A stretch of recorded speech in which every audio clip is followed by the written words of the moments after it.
Congressman, you've been looked to take the lead in the House, push back against momentum everyone has towards impeachment.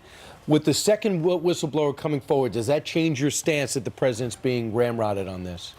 Not at all, because all of the world knows more about this phone call than the second or the first whistleblower. Remember, the first whistleblower, it was hearsay. He wasn't even on the call. Yeah, secondhand knowledge. We now have the transcript. Had the Speaker of the House, Nancy Pelosi, just waited 48 hours, we wouldn't be where we are today. We wouldn't be tearing this country apart. They wouldn't be trying to remove this president. If she followed her own directions like we've done in every Congress before, if she really thinks you should have an impeachment inquiry, have a vote. Because you know what happens then? You have fairness. The same way Bill Clinton was treated, the same way the judges, the same way Nixon was going to be treated. The minority should have a subpoena power. The president's counsel should be able to be in the room, should be able to cross-examine. We should be able to offer some witnesses. Today, what's happening, she's taken it out of judiciary. She put in with Adam Schiff, who is a whole series among himself. Adam Schiff is a fact witness because he met with the whistleblower. When the whistleblower went to the IG directly, a staff member met with the whistleblower?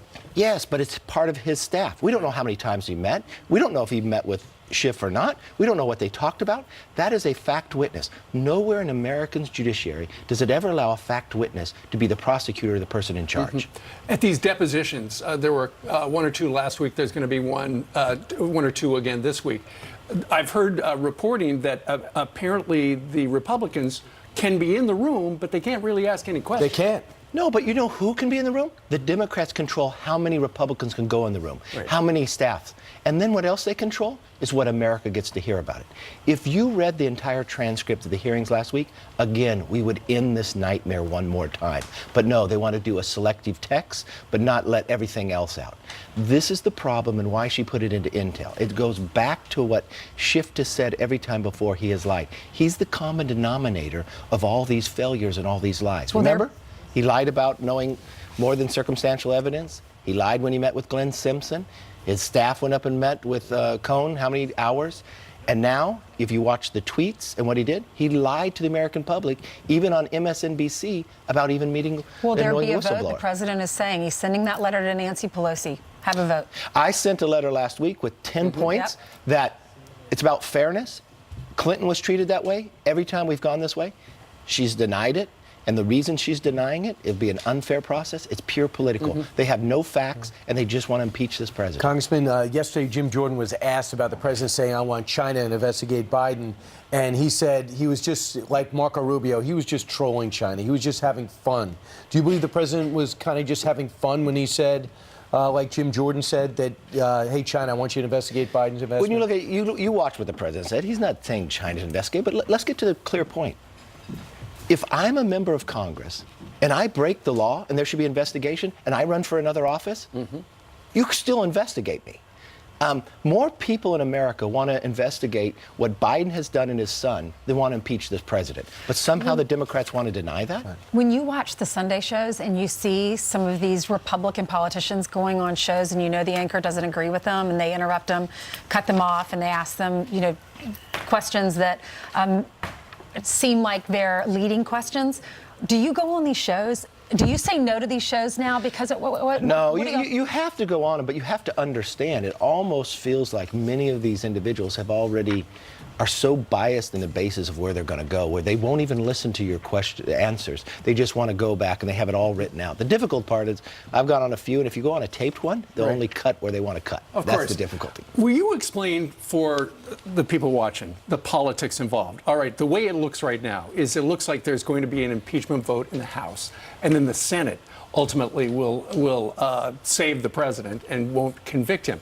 So what happens in the next year for those Democrats who vote for impeachment? Well, you have 31 Democrats who sit in seat that President Trump carried. It only takes 19 for the Republicans to win the majority.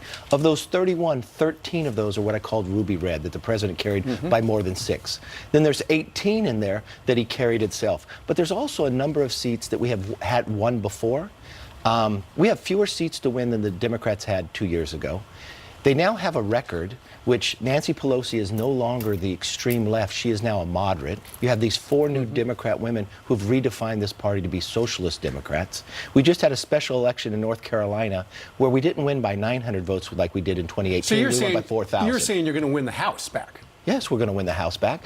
But what's wrong here is it's going to destroy this country. It's going to break the fabric of who we are. They are discrediting democracy. Remember what we're talking about. They're not impeaching the president. They want to remove somebody from office who was duly elected because they disagree with it. There's going to be a new poll that comes out that those who currently agree that want the president impeached, 73% of them already wanted him to impeach before anything they saw. The majority of Americans, 63%, believe he shouldn't be impeached for anything on that phone call. So why move forward? Were you briefed on the president withdrawing from northern Syria? I have not yet. I'm going to talk to him today about Disappointed? that. I want to know the facts of why it is. I know the president wants to remove people from the Middle East. I want to make sure we keep our word for those who fight with us and help us. I mean, long term, that is the best position to be in. Well, I know you disagree with that. There's so many moms and dads that want their kids home. No, and but I know that's not a reason to leave. The Kurds that are fighting, we can't let them get grinded up by the Turks. The thing I believe, if you make a commitment and somebody is fighting with you, America should keep their word as long as because you want other people with you. It's just a bond of trust. Call the president before it's too late. All right. Kevin McCarthy, California. Sir, thank you. Thank you.